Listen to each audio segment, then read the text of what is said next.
악인이 하나님께 얻을 분깃, 강포자가 전능자에게 받을 산업은 이것이라. 그 자손이 번성하여도 칼을 위함이요 그 후에는 식물을 배부르게 하지 못할 것이며 그 남은 자는 연병으로 묻히리니 그의 과부들이 울지 못할 것이며 그가 비록 은을 티끌같이 쌓고 어복을 진흙같이 예배할지라도 그 예배한 것을 의인이 입을 것이요 그 은은 무죄자가 나눌 것이며 그의 집은 조매의 집 같고 상직군의 초막 같을 것이며 부자라 노우나 그 조상하기로 돌아가지 못할 것이요 눈을 뜬 적 없어졌으리라. 우선 거기까지 봉독해 드리겠습니다.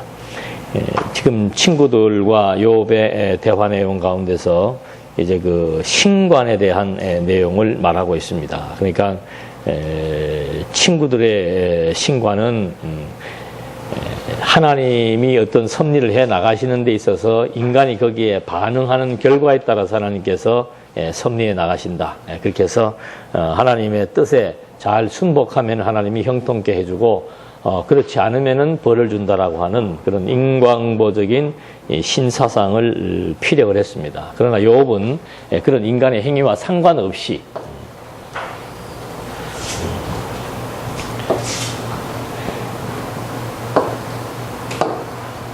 하나님께서는 선과 악, 하나님의 기쁘신 뜻과 하나님의 싫어하시는 뜻, 그 두 가지의 계획을 세우시고 그 좋아하시는 것은 뭔가 하면은 하나님이 좋아하시는 것은 뭔가 하나님의 주권에 의해서 하나님이 주관하신다. 그러니까 여기에는 뭐 모든 만사가 다 들어가는 거죠. 하나님이 싫어하시는 것은 뭔가 하면은 인간의 의지에 의해서 하나님이 반응한다. 결과에 따라서 하나님이 반응한다. 이렇게 이제 생각하는 것을 하나님이 싫어합니다. 그러니까 하나님은 뭐 하나님도 하고 인간도 하고 이런 식의 이론에 대해서는 그건 있을 수가 없다. 그걸 욥은 창조주라고 하는 개념을 통해서 말해주는 겁니다. 인간은 피조물이기 때문에 피조물 인간에게는 어떤 권한도 없고 어떤 무슨 의지나 능력이 있을 수가 없습니다. 존재한다는 것 자체가 창조주로부터 주어지는 능력에 의해서만 존재하는 것이기 때문에 그런 부분에 대한 기본적인 원칙을 가지고 지금 얘기를 해나가는 거죠. 그래서 지금 이 땅에 살면서 현상적으로는 부분적으로는 뭐 이 사람들이 세속적 가치 기준에 의한 형통을 누릴 수 있다. 그러나 하나님의 백성들이 누리는 그것이야말로 진정한 형통이다. 형통의 개념이 다릅니다. 여기는 세속적 가치, 여기는 하나님이 주신 영원한 신령한 복에 대한 가치, 그런 것을 이제 가지고 얘기를 하기 때문에 이런 기본적인 개념이 들어와 있지 않으면은 이제 이런 본문들에 대한 해석을 하기가 힘든 거죠. 그러니까 욥은 지금 이 부분에 대해서 친구들은 우리가 형통하다. 형통한 이유는 뭔가? 우리가 무언가를 하나님 앞에 잘 했기 때문에 그 결과로서 형통하다. 그걸 말해주고 있는데,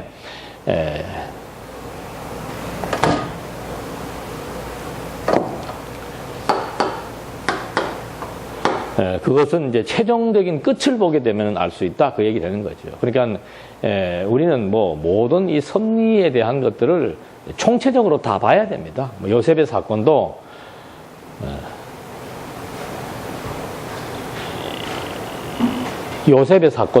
이걸 자꾸 이렇게 어떤 사건 단면만 자꾸 이렇게 보게 되면은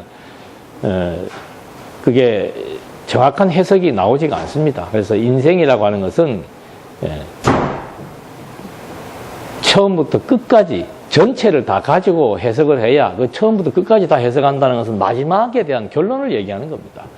그건 뭐 내가 중간에 뭐 아무리 뭐 돈을 많이 벌었던 뭐 아무리 잘 살았던 그러나 끝에 가서 도리어 처음에 초심을 잃어버리고 엉망진창의 삶을 산다면은 그 사람의 과정이 또는 출발이 아무리 의미 있고 좋았다 하더라도 그건 뭐 결과가 안 좋으면은 어떤 말도 할 수가 없는 거죠. 그래서 히브리서 기자도 우리 믿음의 선진들의 본을 봤대 그 사람의 결말을 보라 그랬습니다. 그 사람의 마지막이 어떻게 종결되는지를 보고 믿음의 본을 받으라. 이렇게 히브리서 기자가 말한 내용이 있듯이 우리나라 역사 요즘에 뭐 역사 교육 많이 하잖아요. 우리나라 역사도 뭐 왕들이 역대 왕들이 나타났을 때 처음부터 잘못한 왕도 있지만은 처음에는 나라를 바로 세워보겠다고 좋은 정책을 피고 좋게 하다가도 중간에 이게 잘못 실수를 해서 뭐 완전히 인생을 다 망치고 나라를 망쳤던 그런 연산군과 같은 왕이 있는 것처럼 지금 요업은 그런 최종적인 결말을 통해서 그 인생이 선한 인생인지 악한 인생인지에 대한 얘기를 하겠다라고 하는 그런 맥락 속에서 악인의 형통이라고 하는 것은 마지막 가서 세속적인 형통은 마지막 가서는 이제 완전히 사망에 이르는 영원한 사망에 이르는 심판을 받고 의인은 영원한 생명에 이르는 심판을 받는다. 이것이 이제 하나님께서 요업을 통해서 섭리해 주시는 섭리의 내용이죠. 그래서 뭐 이 지금 이런 구도는 뭐 처음부터 아담을 창조하고 나서부터 계속해서 그리스도가 온 이후로도 마찬가지죠. 교회와 세상을 비교하고 그다음에 아브라함과 아브라함과 롯, 이삭과 이스마엘, 야곱과 에서 계속 하나님은 이렇게 빛과 어둠, 창조도 마찬가지죠. 처음에 어둠을 창조하고 빛을 통해서 어둠을 제압한 것처럼 이 피조 세계에는 이렇게 빛과 어둠, 극과 극을 통해서 섭리해 나가시지만 이제 최종적으로는 하나님이 이렇게 영원한 심판을 하게 된다는 이것이 성경에 나와 있는 얘기예요. 그러니까 우리 성도들은 두려워할 것 없는 이유가 이 영원한 심판이 우리에게도 적용돼 가지고 이러면 이렇게 해도 그게 아니에요. 이 영원한 심판은 이미 창세 전부터 하나님께서 이렇게 다 작정해 놓은 근거에 의해서 그에 따라서 믿기로 작정된 자들에게 믿음을 주셔서 그 믿음을 장성하게 해 나가는데 믿음이 커나가는 과정 가운데서 육의 소욕이 있으니까 누구든지 실수하고 누구든지 범죄할 수 있지요. 그러니까 그 순간적인 그런 거에 의해서 판단하고 좌우되는 것이 아니고 인간의 행위에 따라서 판단되고 좌우되는 게 아니고 가장 중요한 것은 인간의 내면 세계 속에 인간의 영혼에 하나님에 대한 존재가 각인되어 있느냐 없느냐 그것이 결국은 심판에 대한 판가름이 되는 거죠. 그래서 이렇게 하나님을 아느냐 모르느냐가 가장 중요한 겁니다. 인간에게 있어서는 세속적 가치보다 더 중요한 것이 뭔가 하나님을 알고 내가 하나님에 대한 믿음이 있는가 없는가 이것이 나를 진단해 나가는 가장 중요한 기준이다. 그래서 결국은 신론에 대한 얘기를 이제 이렇게 정리를 한 것입니다. 그 다음에 이제 28장으로부터는 이제 지혜에 대한 얘기를 요업이 하게 됩니다. 28장으로부터는 이제 지혜론을 진술을 하는 이건 이제 신관이에요. 모든 섭리는 하나님의 뜻에 의해서 전개된다. 두 번째 지혜론에 대한 진술인데 28장 1절부터 한번 보시겠습니다. 은은 나는 광이 있고 연단하는 금은 나는 곳이 있으며 철은 흙에서 취하고 동은 돌에서 녹여 얻느니라.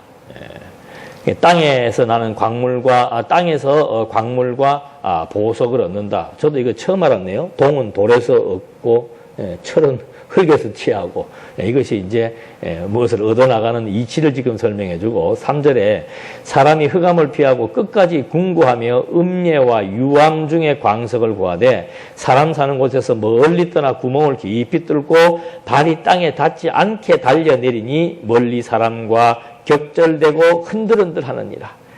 지면은, 그러니까, 이걸 갖다 우리는 광산이라고 그러죠. 광산. 이런 지질의 상태를 지금 이렇게 진술을 하면서 모든 광물질들이 결국은 땅 속에 구멍을 뚫고 깊이 들어가서 얻게 된다라고 하는 거.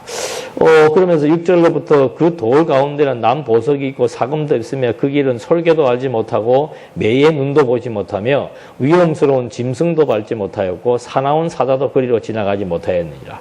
사람이 굳은 바위에 손을 대고 산을 뿌리까지 무너뜨리며 돌 가운데로 도랑을 파서 각종 보물을 눈으로 발견하고 시냇물을 막아 스미지 않게 하고 감추었던 것을 밝은 대로 내느니라. 그러니까 결국은 이 땅 속에 엄청난 금은 보화가 감춰 있다라고 하는 거. 그래서 요업이 땅에서 귀한 것을 얻는 땅이라고 하는 것은 귀한 것을 얻어내는 처소가 된다. 그래서 이 땅이라고 하는 것은 굉장히 중요한 그 의미가 있는 거죠. 그런데 이제 지혜가 없으면은 그런 것을 깨우치지 못한다 하면서 땅에 감추어진 이런 이런 보물들을 얻는 것에 대해서 세속적 가치를 취득하는 것에 대해서는 사람들이 참 밝다 이 말이죠. 그러나 12절 지혜는 어디서 얻으며 명철의 곳은 어디인고 그 값을 사람이 알지 못하나니 사람 사는 땅에서 찾을 수 없구나. 그러니까 이 보물이죠. 세속에 있는 보물은 땅속 깊이까지 내려가서 그걸 다 찾아내고 취하는데 이 지혜와 명철은 어디에서 얻을 수 없다? 땅에서 얻을 수 없다는 거죠. 그러니까 땅에서 얻을 수 없으면 어디에서 얻는 거예요? 하늘에서 얻는다. 그가 몇 절까지 했죠?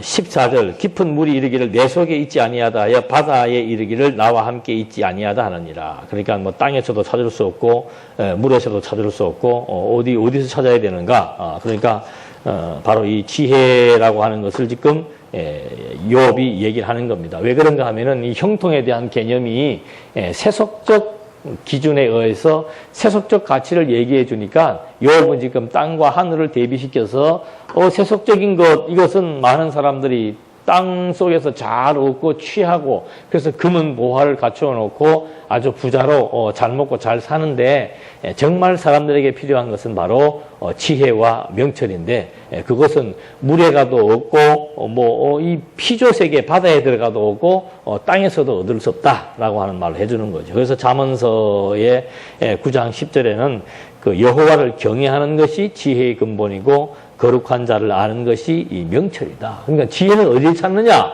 지혜는 뭐예요? 지혜와 명철은 지혜, 여호와를 경외하는 것, 명철, 거룩한 자를 아는 것. 이게 지혜라고 얘기를 이제 그 잠언서에서 얘기를 해주고 있습니다. 우리가 좀 개념적으로 정리를 분별한다면은 지혜라고 하는 것은 선악을 분별하는 마음의 상태죠. 지혜라고 하는 것은 선악 분별. 이건 다른 말로 하면은 가치관이에요. 가치관. 무엇이 선하고 무엇이 악한 것인가. 이거 처음부터 말씀드렸잖아요. 이 가치관이에요. 지혜라고 하는 것은 뭔가, 뭐가 하나님 보시기에 좋은 것이고, 뭐가 하나님 보시기에 싫은 것인지를 판단할 수 있는 것이 바로 지혜다. 그럼 명철은 뭔가? 경륜을 이해하는 마음의 상태. 경륜이라고 하는 것은 어떤, 예를 들어서, 지금 이 피조세계입니다. 이 피조세계에서 선한 것과 악한 것이 있다는 거죠. 뭐가 선이고 뭐가 악인지에 대한 것들을 가늠할 수 있는 이것이 바로 지혜라면은 이 피조 세계가 이게 이제 세계관이에요. 세계관. 지혜는 가치관이라면은 명철은 세계관이에요. 이 피조 세계가 도대체 누구의 뜻에 의해서 어떤 목적으로 전개되고 존재하는지 이걸 이제 아는 것이 명철이에요. 그러니까 지혜와 명철은 아무리 땅에 있는 철학이나 인문학을 통해서는 지혜와 명철을 알 수가 없습니다. 인문학에서 말하고 있는 선과 악이라고 하는 것은 어떤 시대의 도덕적 기준이나 시대의 가치 기준에 따라서 다른 겁니다.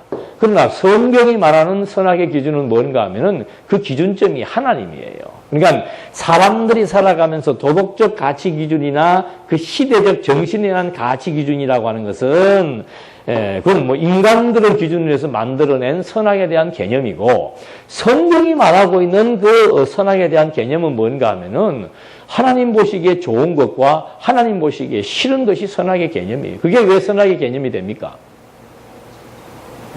인간을 기준으로 한 것은 왜 선악의 개념이 안 되고 하나님을 기준한 것만이 선악의 개념 기준이 돼야 되는 거예요. 하나님이 창조주니까.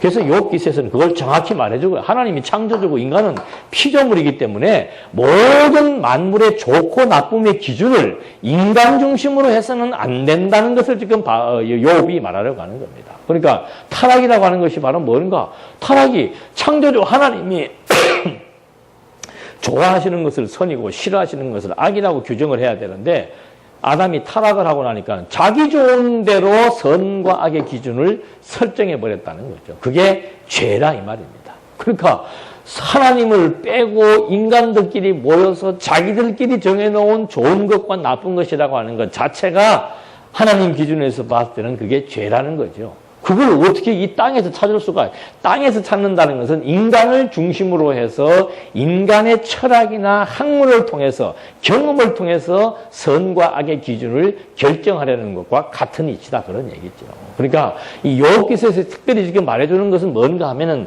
의의 기준을 가지고도 말을 하고 있는 겁니다.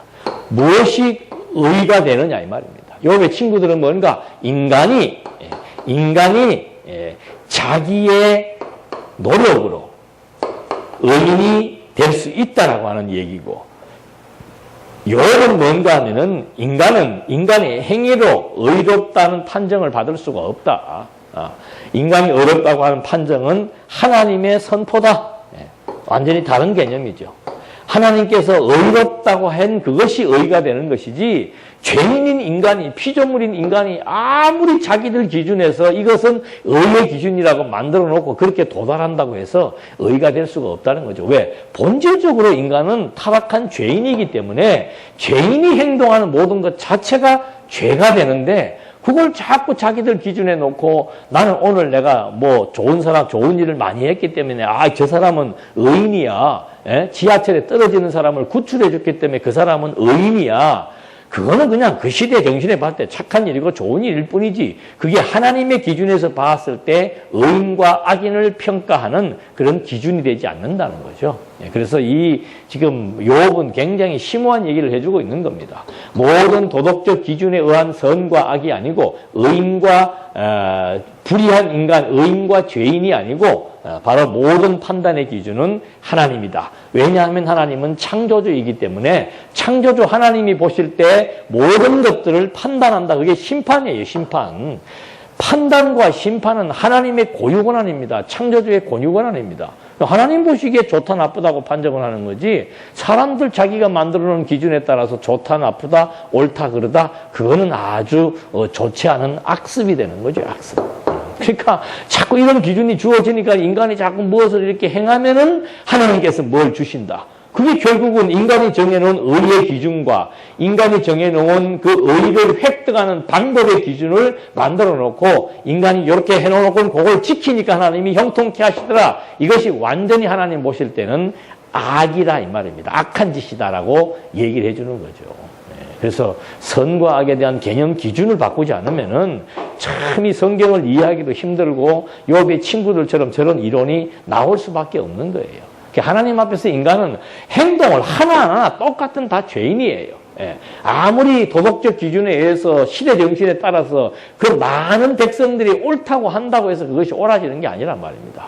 아니 사울을 왕으로 세울 때 이스라엘 백성 전체가 다 100% 동의 제청한 거 아니에요. 누구 하나도 사울을 왕으로 세우는 데서 대해서 반대하는 사람이 없었잖아요. 그렇다고 해서 그것이 의가 되느냐 이 말입니다. 그게 공의로운 일이 되느냐는 거죠. 안 된다는 거죠. 온 국민이 다 합의를 봐가지고 찬성이요 했다 하더라도 그것이 하나님의 뜻이 아닐 때는 그건 사울은 왕이 될 수 없는 거죠.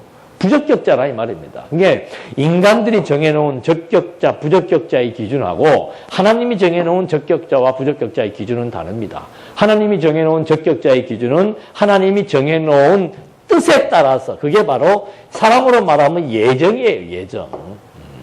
하나님이 정해놓은 그 예정된 기초에 의해서 그것이 정말 정의로운 사람이 되고 때로는 불의로운 사람이 되는 거지, 인간의 행위 여부에 따라서 그것이 판단되고 결정되는 것이 아니라는 거죠. 그래서 성경에서 그런 부분들을 욥을 통해서 정확히 말해주고 있는 겁니다. 그래서 예수님께서 그러잖아요. 내가 바로 뭐다? 길이다 이거예요. 길.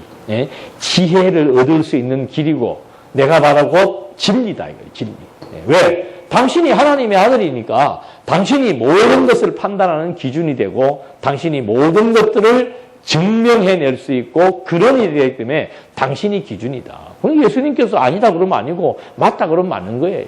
뭐가 맞고 뭐가 아닙니까를 알려면은 성경을 통해서 하나님이 어떤 분이신지를 정확히 이해하지 못하면은 그 기준 자체를 우리가 알 수 없는 거죠. 지혜로운 자는 뭔가? 하나님이 뭘 좋아하시고 뭘 싫어하시는지를 아는 그것이 지혜로운 자고, 명철한 자는 뭔가? 이 피조 세계의 시작과 끝이 하나님의 계획에 의해서 하나님의 능력으로 성립되어진다는 사실을 아는 것이 그게 명철한 자라 이 말이죠. 계산자라고 이렇게 똑똑한 이런 게 명철이 아니에요. 하나님을 빼면은 어떤 IQ가 200이 돼도 그 사람은 명철한 사람이라는 그런 앞에 수식어를 붙이면 안 되는 거예요. 명철이라고 하는 것은 하나님을 중심으로 해서 이 기독교 세계관을 가지고 있는 것이 명철이고, 지혜라고 하는 것은 하나님을 중심으로 해서 선과 악을 판단하고 구별할 줄 아는 것이 지혜예요. 어려운 난관 가운데서 그걸 잘 헤쳐나가는 사람을 보고, 저 사람 참 지혜롭다. 학교는 국민학교밖에 안 나오는데 어떻게 저렇게 지혜롭게 저런 문제를 저렇게 잘 해결하나? 그런 거 아니에요. 인간사를 인간이 해결하는 것이 지혜와 명철이 아니고, 이 모든 피조 세계, 하늘 아래의 모든 세계의 근본과 주체가 하나님이라고 하는 사실을 아는 것. 이것이 지금 욥이 친구들에게 말해주려고 하는, 땅에서는 비록 보석을 취할 수 있지만 지혜와 명철은 알 수 없다라고 하는 사실을 말하면서 증거해 주는 겁니다. 그 다음 28장 15절에 보니까 지혜와 명철은 그 말입니다. 정금으로도 바꿀 수 없고 은을 달아도 그 값을 당치 못하리니 오빌의 금이나 귀한 수만호나 남보석으로도 그 값을 당치 못하겠다. 그러니까 이 지혜와 명철에 대한 값어치가 가치 아니에요. 가치. 이거는 어떤 보석과도 바꿀 수 없다 그럽니다. 그래서 그 바울이 그 빌립보서에서 그런 얘기를 합니다. 무엇이든지 내게 유익하던 것을 내가 그리스도를 위하여 다 해로운 것으로 여긴다는 거죠. 왜 그런가? 내주 그리스도를 아는 지식이 가장 고상하기 때문입니다. 그 그리스도를 아는 지식이 왜 고상하다는 얘기예요? 그리스도를 아는 지식이. 바울이 그리스도를 발견하고 나서 모든 것들을 다 장애물로 여겼습니다. 그리스도를 깨닫는데 도리어 다 장애물. 이거는 전부 세속적인 것은 그만큼 욥이 얘기한 거하고 똑같은 거예요. 땅에서 취득한 그것 가지고는 지혜를 얻을 수 없다는 거죠. 그 땅의 어떤 보석이나 땅의 어떤 보화보다도 가장 가치로운 것은 지혜다. 그래서 신약에서는 그 지혜를 그리스도를 지혜라고 얘기하잖아요. 그리스도를 아는 것이 무엇이 간데 그게 지혜가 되냐 이 말이죠. 그리스도를 모르면은 이 모든 영원하신 하나님에 대한 근본을 알 수가 없습니다. 그래서 히브리서 기자가 그리스도를 본체의 뭐다? 본체의 형상이다. 영원하신 하나님에 대한 형상이고, 영원하신 하나님이 갖고 계시던 그 영광에 대한 광채가 된다. 그리스도를 통하지 않고서는, 내가 곧 길이요 진리요 생명이기 때문에 그리스도를 통하지 않고서는 참된 가치를 알 수가 없고 참된 진리를 알 수가 없고 영원한 하나님의 나라에 대해서 인식할 수가 없다. 그러니까 가장 중요한 것은 바로 이 땅의 세계가 아니고 본질의 세계, 영원한 가치가 있는 본질의 세계, 영원히 존재하시는 하나님에 대해서 아는 것이 가장 가치로운 것인데, 그거를 지금 알 수가 없는데 바울이 그걸 발견하고 나서는 모든 걸로 다 배설물로 여긴다 그랬다는 거죠. 그만큼의 가치에 차등이 주어지는. 그러니까 하나님을 알면은 모든 것들이 다 명철이 그겁니다. 하나님을 알면은 이 피조세계의 모든 것들이 다 해석이 되어지는 거예요.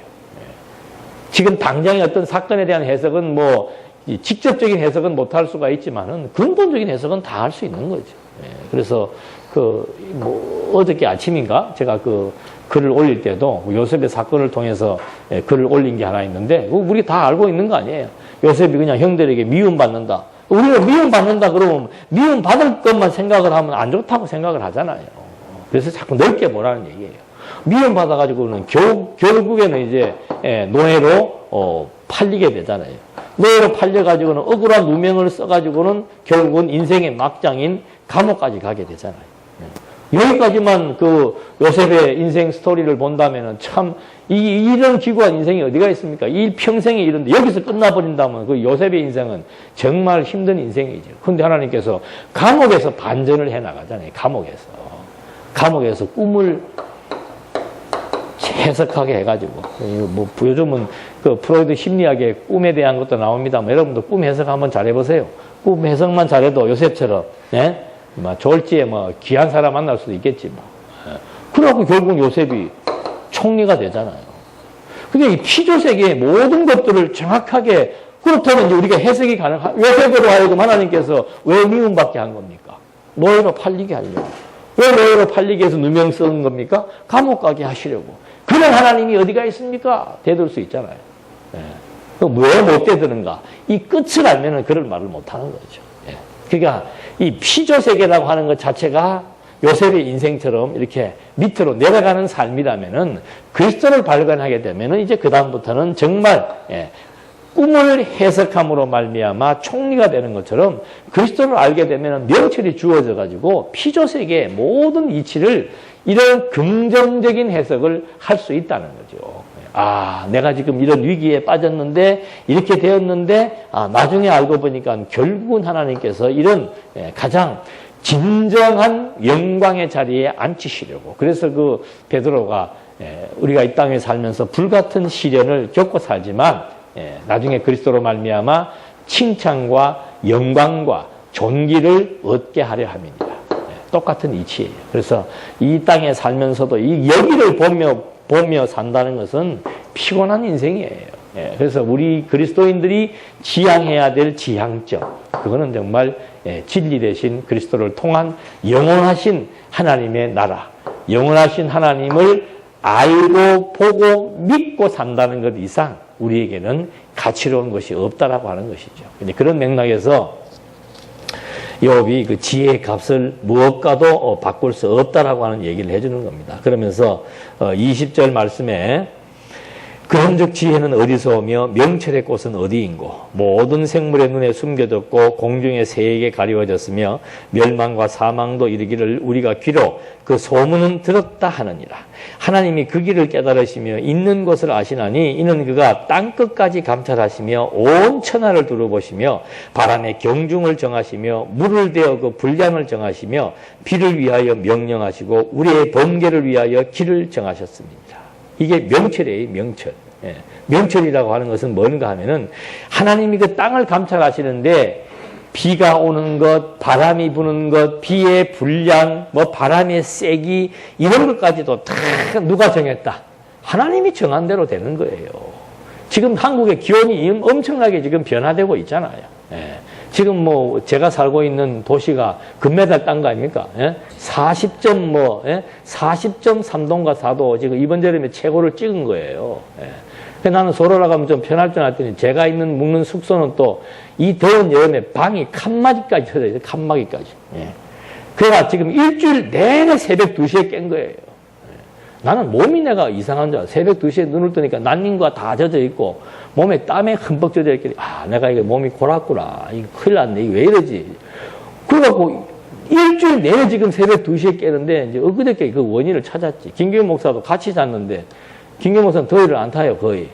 근데 2시에 깼대. 왜 그러냐 했더니 더워서 깼대. 그래서 그럼 난 더 더울 텐데? 그러면 내가 그걸 안 거지. 이거 지금 온도가 방 안 온도가 공기 소통이 안 돼가지고 막. 저도 좀 고지식 해가지고 이 머리에 나는 절대 자면서 에어컨은 틀어본 적이 없다 그러면 그거 안 틀어요. 예, 그래가지고 땀을 뻘뻘 흘리면서도 에어컨 틀 생각을 못하고 그냥 밤을 새우고 그랬는데 이런 한국의 온도 변화 우리 상상을 못했어요. 옛날에 더워봐야 31도만 넘어가도 막 덥다 그랬었어요. 근데 지금은 이제 40도를 육박하고 이제 우리 애들이 내 나이 되면 이제 아마 45도, 50도 인도처럼 올라갈 겁니다. 예. 이 기후의 변화. 지금 비 안 오잖아요. 예. 비를 누가 만들어요? 번개가 쳐야 비가 만들어지는 거예요. 번개는 누가 만듭니까? 욥은 지금 기가 막힌 창조과학자라. 예. 모든 이치를 지금 명철하니까. 모든 이치를 바라보면서 이 정말 이 비가 오는 비의 양도 번개가 치는 것도 벼락이 치는 것도 바다에 해일이 있는 것도 바다에 해일이 아니니까 지금 녹조가 생기는 거 아닙니까? 요한계시록에 다 얘기해주고 있습니다. 그러니까 이런 모든 현상들에 대해서 정확한 세계관을 가지고 있어야지 하나님께서 무엇 때문에 그렇게 섭리하시는지를 알고 하나님의 뜻을 추구해 나가면서 하나님을 의지하며 살아갈 수 있다라고 하는 거. 그래서 이 욥이 지혜와 명철이 있는 것을 하나님이 아신다. 그러니까 지혜와 명철을 찾으려면은 그걸 아는 사람을 만나야 길을 찾을 거 아니에요. 예? 지금 이 대구 시내 처음 온 사람이 길을 알아야 되는데 길을 알려면은 무엇이 어디에 있는지를 아는 사람한테 가서 물어봐야지. 제주도 가서 보니까 이상한 사람들이더만. 길을 물어보면 모른다 그러면 되는데 아는 것처럼 가르쳐 주더라니까요. 감은 없어요. 예. 물론 뭐 제주도 사람이 다 그런 건 알겠지만은 그게 모르면은 안 가르쳐 줘야 돼. 근데 모르는 사람한테 길 물어가지고 헤매는 거하고 똑같은 거예요. 그래서 예수님이 내가 길이요. 그 길은 뭔가? 지혜와 명철의 길이다 이거죠. 이 피조 세계가 도대체 무엇이 좋고 나쁜 것이며 이 피조 세계가 무엇 때문에 어떤 목적을 가지고 누구에 의해서 섭리되어지는 것을 아는 명철. 그건 뭐 하나님 외에는 알 수가 없는 겁니다. 지금 본문이 그 얘기하는 거예요. 하나님이 지혜자이기 때문에. 왜? 하나님이 모든 만물을 만드셨기 때문에 설계도면이 당신한테 있는 거예요.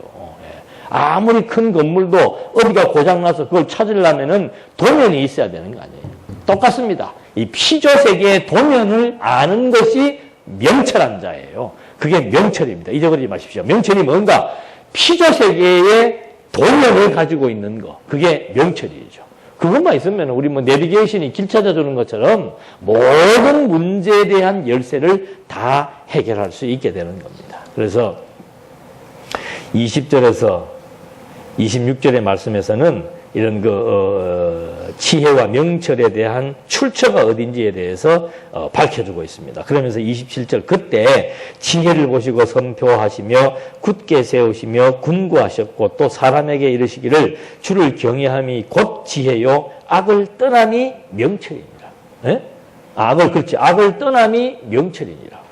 지혜라고 하는 것은 뭔가? 주를 경외하는 것. 주를 경외하는 것이 지혜다. 주를 어떻게 경외하게 되는 겁니까?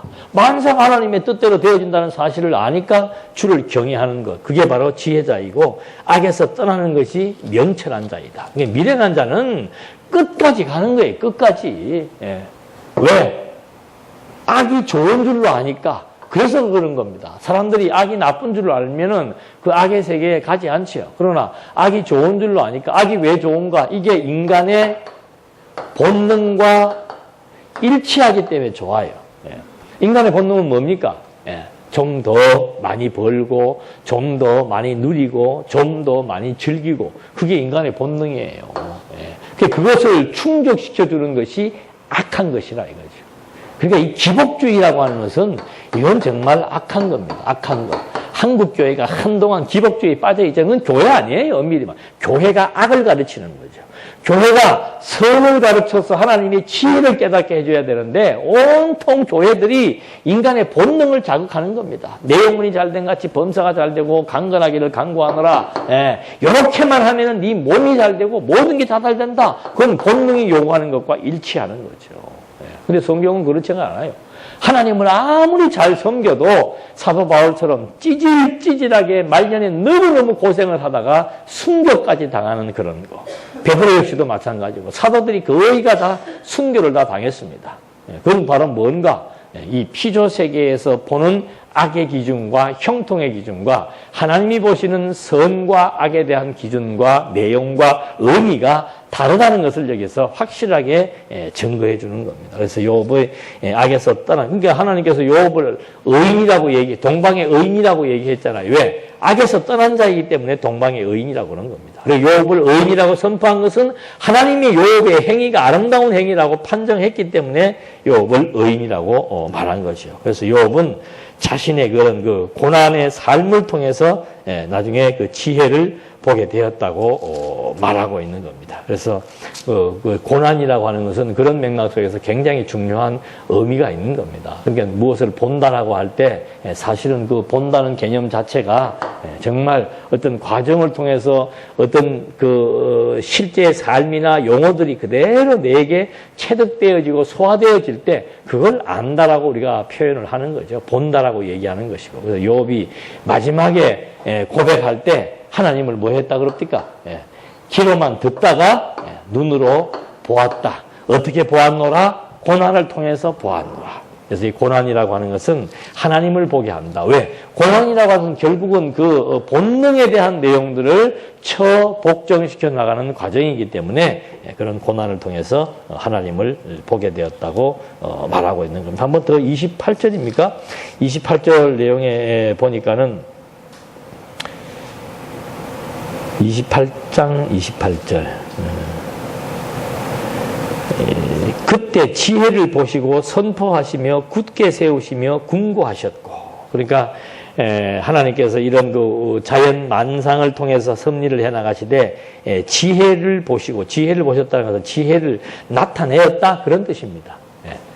계시한다 그런 뜻, 지혜를 나타내었고 그 다음에 선포하신다는 것은 돌 위에 쓰다 그런 뜻이에요. 그러니까 지혜를 보여주었고 그 지혜를 비석에다가 쓰는 거 없어지지 않도록 비석에다가 아주 확실하게 썼고 굳게 세우셨다는 것은 확정했다는 뜻입니다. 그러니까 이 피조 세계의 이치를 통해서 하나님의 지혜를 나타내 주었고 그거를 돌판에다가 쓰게 해 주었고 그 지혜대로 피조 세계가 확정되어져서 움직인다는 것을 알게 해 주었고 마지막에는 궁구했다. 궁구했다는 것은 아주 그 치밀하게 조사했다는 뜻입니다. 깨뚫다 그런 뜻이죠. 그러니까 하나님이 창조로부터 종말에 이르는 모든 섭리 역사를 나타내어서 성경을 통해서 기록하게 해주었고 창조 때 이미 종말을 아셨다 그러잖아요. 그러니까 이미 다 확정된 역사라 이 말입니다. 그걸 하나님께서는 이제 이거를 관통 꿰뚫어 가지고 하나님의 뜻대로 마지막 종말을 향해서 꿰뚫어 나가는 섭리 역사, 이것이 기독교 세계관이에요. 그래서 기독교 세계관이라고 하는 것은 끝이 있는, 목적이 있는 겁니다. 목적을 가지고 진행해 나가는 거죠. 그 이슬람이나 이런 그 원리주의자들 또는 우연론이라고 하는 것은 목적이 없습니다. 그냥 뭐 신이 하는 대로 막 되는 대로 되는 아니에요. 기독교 세계관은 목적이 있습니다. 목적. 그리고 마지막 종결점이 있는 거죠. 종결점이 있고 목적이 있고 그걸 향해서 나아가는 것이지. 그러니까 바울이 계속해서 신약의 성도들에게 목표점을 설정했잖아요. 목표점. 성도의 목표, 지도자라고 하는 것은 뭔가 이 집단이 하나의 목표를 향해서 이렇게 나갈 수 있도록 목표점을 제시해 주는 거예요. 그 목표점을 제가 마음대로 만들어 제시하는 게 아니고 성경에 목표점이 있단 말입니다. 그게 하나님의 나라예요. 하나님의 나라요, 선한 일인 거죠. 그 선한 하나님의 나라를 위해서 너도 나도 다 모여서 왜 이게 가장 가치로운 일이니까 그거를 향해서 서로 동력하고 집중하고 일념을 가지고 싸워나가는 거. 그것이 지도자가 하는 일이지요. 그러니까 권사도 지도자고 목사도 지도자고 구역장도 지도자예요. 그 사람들이 하는 일이 뭔가? 이번에 동산교회 무슨 일을 위해서 해야 되겠다. 그 위해서 내가 성경 구조를 잘 꺼내가지고 여러분 이제 동산교회는 이렇게 나가야 됩니다. 그거는 목표점이라고 말하지 않습니다. 그거는 내가 가지고 있는 나의 목회적 의도이지 그것이 성경에서 말하고 있는 지향점이 아니라는 거죠. 그러니까 지도자는 철저하게 이 지향점을 바르게 알려면은 성경을 정확하게 이해하지 못하면은 지향점을 파악을 할 수가 없는 겁니다. 그 지향점은 성도들만이 추구해 나가는 공동 목표점이에요. 나는 이게 좋고 너는 이게 좋고가 아니에요. 교회는 공동 목표입니다. 전체가 모여가지고 하나의 목표를 향해서 각자가 주어진 재능이나 주어진 여건과 상황을 따라서 여기를 향해서 힘을 모으는 데예요. 그래서 하나가 된다는 거죠. 그 하나가 되게 하기 위해서 제가 여기서 가고 여러분들을 하나로 끌어나가는 게 아니고 그냥 여기 나와 있는 그 말씀 그대로예요. 하나님이 나타내 주신 그런 모든 내용들을 하나하나 설명해 주니까 듣는 사람들이 거기에 똑같은 가치를 부여하게 되고 목표점을 자연스럽게 설정하게 되고 그래서 우리 모두가 동력자가 되는 거예요. 그렇게 해서 한 가지 목표를 향해서 나아가는 거. 이것이 지금 이제 지금 욥이 말해주는 것, 바울이 말해주는 것과 일치된 내용으로 확인이 되는 겁니다. 그러면서 욥이 이제 과거를 진술하게 되는 겁니다. 욥의 과거는 뭔가 자신이 영화로웠던 상태를 진술하고 있습니다. 29장 1절에 보니까 욥이 또 비사를 들어 가로되 내가 이전 딸과 하나님이 나를 보호하시던 날에 지내던 것 같이 되었으면 그때는 그의 등불이 내 머리에 빛이었고 내가 그 광명을 힘입어 흑암에 행하였느니라. 나의 강장하던 날과 같이 지내었으면 그때는 하나님의 우정이 내 장막위에 있었으며 그때는 전능자가 오히려 나와 함께 계셨으며 나의 자녀들이 나를 둘러 있었으며 버터가 내 발자취를 씻기며 반석이 나를 위하여 기름 시내를 흘려내렸으며 그때는 내가 나가서 성문에 이르기도 하며 내 자리를 거리에 베풀기도 하였느니라. 그러니까 과거의 그 욥이라고 하는 것은 뭐 강건하고 자녀들도 많았고 풍요로웠고 권세를 가지고 길거리에 나가서 자기 자리를 필 정도로 권세가 있었던 그런 과거의 삶을 진술하면서 옛 시절을 그리워하는 거죠. 그러면서 욥이 모든 자에게 존경과 축복을 받았더라고 얘기를 하는 겁니다. 8절 말씀해 보니까 나를 보고 소년들은 숨으며 왜 그만큼 두려운 존재였죠. 노인들은 일어나서 서며 방백들은 말을 잡고 손으로 입을 가리우며 귀인들은 소리를 그만이 그 혀가 입 천장에 붙었느니라. 귀가 들은 즉 나를 위하여 축복하고 눈이 본 즉 나를 위하여 증거하였나니 이는 내가 부르짖는 빈민과 도와줄 자가 없는 고아를 건졌음이니라. 그러니까 이게 권위고 위험이지요. 욥이 행했던 그런 엄청난 많은 그런 선행들, 우리 하나님 보시기에 아름다운 의의 행동이에요. 그런 일들을 통해서 온 사람들이, 온 백성들이 전부 욥을 위해서 중심으로 모여서 경외해 나가는 그런 모습들의 과거를 얘기하는 겁니다. 욥은 빈민들이 기뻐했고 욥은 공의를 베풀었고 또 불의한 자들을 심판했고 이런 엄청난 자선. 이 자선이라고 하는 것은 도덕적 기준에서의 자선이 아니에요. 그래서 이런 모든 내용들이 바로 그리스도로 말미암아 성취될 내용이라고 성경은 해석을 하고 있는 겁니다. 예수님이 부유한 자로서 가난하게 되셔가지고 가난한 자들을 부욕해 하시는 것. 그래서 자기 몸을 십자가에서 연보한 거예요. 자기 몸을 연보해가지고 가난하고 헐벗고 굶주리고 죄인된 자들을 의롭게 그리고 심령이 풍요롭도록 섭리해 나가시는 하나님의 섭리 역사. 이렇게 지금 하나님께서 하나하나 오실 메시아에 대한 내용들을 소개하고 있는 겁니다.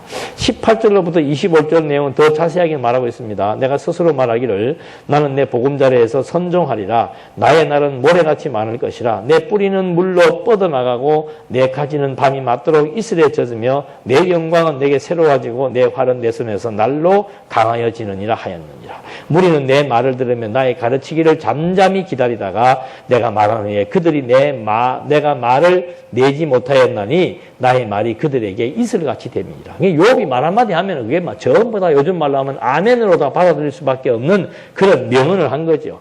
그들이 나 바라기를 비같이 하였으며 입을 벌리기를 늦은 비 기다리게 하였으며 그들이 의지 없을 때 내가 함소하여 동정하면 그들이 나의 얼굴빛을 무색하게 하였느니라. 내가 그들의 길을 택하고 으뜸으로 앉았나니 왕이 군중에게 거함도 같았고 애곡하는 자를 위로하는 사람도 같았느니라. 그러니까 욥은 당신은 왕정시대는 아니었습니다. 거의 군주 같은 그런 위치에 욥이 있었다는 말을 해주는 거죠. 이것은 바로 그리스도에 대한 예표입니다. 그래서 이 욥의 위치는 바로 그리스도의 통치자의 위치죠. 한마디 하면은 예수님의 권세 우리가 봤잖아요. 바리새인들이 누구니 예수님한테 시비 걸라고 깐죽깐죽 말을 해버리면은 예수님은 한마디 하면 다 갚버려요.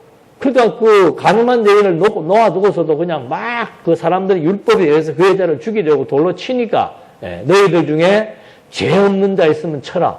여러분 우리는 그런 내용을 아니까 그 쉽게 이해하지만은 우리 같은 만약에 그 현장을 발견했으면 어떻게 하겠습니까? 그 유대의 율법에 의해서 가늠한 여인이 걸려들었으니까 돌멩이 던지는 건 당연하잖아요. 그 현장을 보면서 우리가 뭐라고 말하겠어요? 예수님은 큰 소리도 안 내. 그냥 죄 없는 자 있으면 돌로 치라 그러니까. 그 말이 찔리는 거죠. 그래서 그냥 하나씩 하나씩 다 뒤로 사라져버리는 것과 같은 이치. 그게 바로 통치의 모습, 말씀에 의한 통치의 모습입니다. 그리고 예수님의 선행, 욥의 선행이라고 하는 것은 예수님께서 율법을 완벽하게 성취하신 것에 대한 하나의 모형이죠. 계속해서 욥은 가난한 사람들을 구제하는 그런 일을 했다는 거죠. 그게 바로 무엇을 의미하는가? 심령이 가난한 자에게 영원한 하나님의 나라를 축복해 주시는, 복으로 주실 것에 대한 하나의 예표로서의 모형과 그림자이다. 그 다음에 욥의 고난은 바로 예수님의 저주지요. 요즘 그 사도행전 하면서 계속 강조하는 게 그거예요. 유대인들이 왜 자꾸 그 그리스도인들을 싫어했는가 하면은 예수님이 저주받은 자네, 십자가에 죽었으니까. 나무에 달린 자마다 신명기에 나오는 대로 나무에 달린 자마다 저주받아 죽은 자인데, 저주받아 죽은 자를 신으로 모시고 저주받아 죽은 자를 믿으면은 하나님의 자녀가 된다. 이게 유대인들로서는 용납할 수 없는 교리지요. 우리가 하나님 자녀 되는 것은, 우리가 하나님의 자녀가 되는 것은 2000년이라고 하는 우리의 조상 아브라함 때부터 하나님과의 맺어진 관계 속에서 우리가 하나님의 자녀요, 하나님의 선민으로 피택된 것인데, 아니 어떻게 저주받아 죽은 자를 믿음으로 말미암아 하나님의 자녀가 되게 해준다? 이런 유대교를 정말 모욕하는 종교가 어디가 있는가? 그러니까 그 사람들 잡아 죽이는 거예요. 근데 사도 바울이 부활하신 그리스도를 다메섹 도상에서 만나고 나서는 율법의 저주를 받으신 것은 확실한데 그 이유가 바로 뭔가? 율법의 저주 아래에 있는 자들을 뭐 하시려고? 속량, 값을 주고 대가를 치루어 그들을 살리시려고 당신이 십자가에 저주받아 죽으셨고 그 다음에 부활하셔서 이렇게 저주에 대한 역설적인 해석을 해나가면서 예수가 그리스도라는 사실을 증명해 나가는 이런 것들을 우리가 확인해 볼 수 있는 겁니다. 오늘 여기까지 하겠습니다. 기도하시겠습니다. 은혜와 사랑이 풍성하신 하나님 아버지, 욥의 일생을 확인해 보면서 정말 지혜와 명철이 무엇인지를 알게 해주시고 지혜와 명철의 근본이 되시는 그리스도가 오늘 우리들에게 베푸신 지혜와 명철이 무엇인지 또한 깨달아 나가면서 영원하신 하나님을 경외해 나가는 진정한 지혜로운 자 되게 하여 주시옵소서. 예수님의 이름으로 기도드립니다. 아멘.